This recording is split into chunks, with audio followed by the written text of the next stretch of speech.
চলে যা, ওরা তার ভেতরে আড্ডা মারছে, পুলি মারছে, মদ খাচ্ছে, আমাদের হোস্টেলে মেয়েদেরকে ওপর, ছেলেদের হোস্টেলের ওপর অত্যাচার করেছে, ট্রেনগুলো মেরেছে, বলবে কি করে?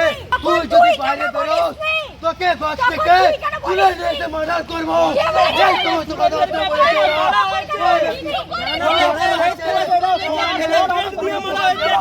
ওইদিকে যাও, আগে পিছিয়ে আসো, একটা যে victim, সে তো বলতেই পারছে না।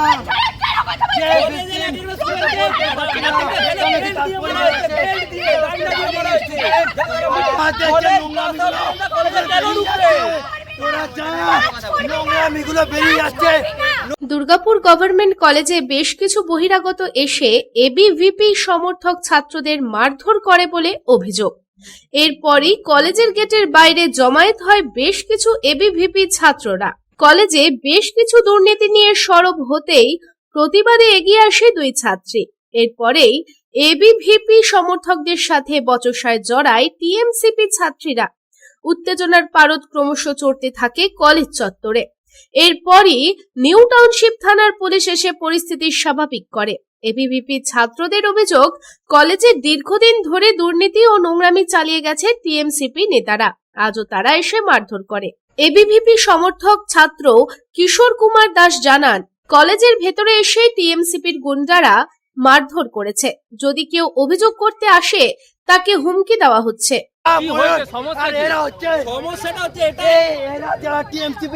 এখন এসছে, আমরা এবিভিপি কার্যকর্তা, আমরা কলেজের রানিং স্টুডেন্ট।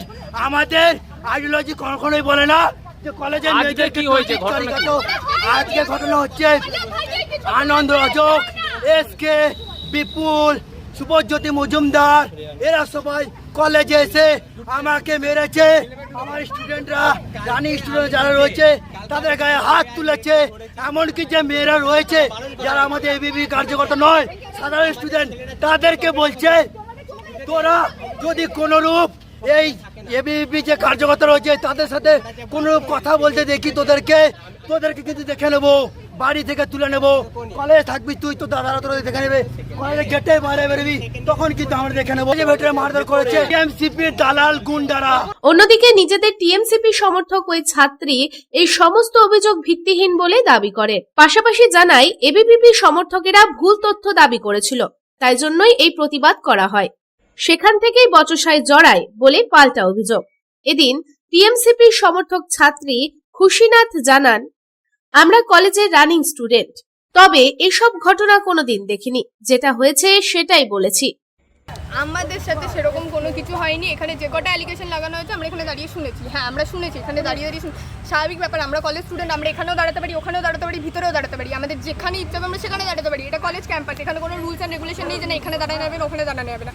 আমরা এখানে দাঁড়িয়ে অনেকক্ষণ ধরে শুনছি যে হ্যাঁ, এখানে অনেক কিছু বলা হচ্ছে। আগে টিএমসিপি যারা দাদা ছিল তাদের দাদাদের নামে অ্যালিগেশন লাগানো হচ্ছে। ইভেন ইনক্লুডিং এটাও বলা হচ্ছে ভিতরে যে ইউনিয়ন রুম যেটা আগে ছিল, যেটা বন্ধ হয়ে গেছিলো, সেখানেও নাকি অনেক কিছু এরা পেয়েছে, মদ গাঁজা বাগেরা যে দাদারা নিয়ে আসতো। আমরাও 2 বছর ধরে কলেজ করছি, আমরা কলেজের এখনও রানিং স্টুডেন্ট। আজ অবধি আমরা এই জিনিসগুলো দেখিনি। আজ অবধি আমাদের মধ্যে কেউ বলতে পারবে না যে এই জিনিসগুলো কলেজে হয়েছে। কিছুক্ষণ আগে নাম নিয়ে বলা হয়েছে, হ্যাঁ, যেটা নিয়ে আমার সাথে তর্কাতর্কি করা হলো যে না এসকেদের নাম আমরা নিয়েছি। এসকেদের নাম এই কারণে নেওয়া হয়েছে, লাস্ট 3-4 দিন ধরে কলেজে পাস আউট সিনিয়ররা নিজেদের সার্টিফিকেট নিতে আসছে, যেটা নিতে আসার জন্য আই থিঙ্ক এদের কারোর পারমিশন নেওয়ার দরকার পড়ে না, অন্য কারোর পারমিশন নেওয়ার দরকার পড়ে না। দাদারা সেই সার্টিফিকেটই নিতে এসেছিল। যেহেতু আমি নামটা বলেছি তাই ওরা আমার উপর চিল্লে উঠেছে, আমার উপর চিৎকার করে উঠেছে না আমি দাদার নাম নিয়েছি, আমি দাদার সাপোর্টে গাইছি।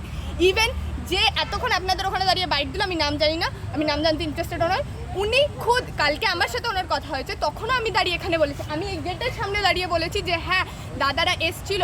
তখন উনি খুদ বলেছেন যে হ্যাঁ ওরা আসবে, ওরা সার্টিফিকেট নিতে আসছে, স্বাভাবিক ব্যাপার, ওরা আসবে সার্টিফিকেট নেবে, নিজেদের কাজের জিনিস নেবে, নিয়ে চলে যাবে, উনি খুদ বলেছেন। আর আজকে যখন আমি সেই জিনিসটা আবার রিপিট করতে গেছি, তখন উনি আমার উপর চিৎকার করে আমার উপর হাবি হচ্ছেন কিনা আমি দাদাদের সাপোর্ট নিচ্ছি। দুর্গাপুর থেকে সাধন রুজের রিপোর্ট, পাবলিক টাইমস।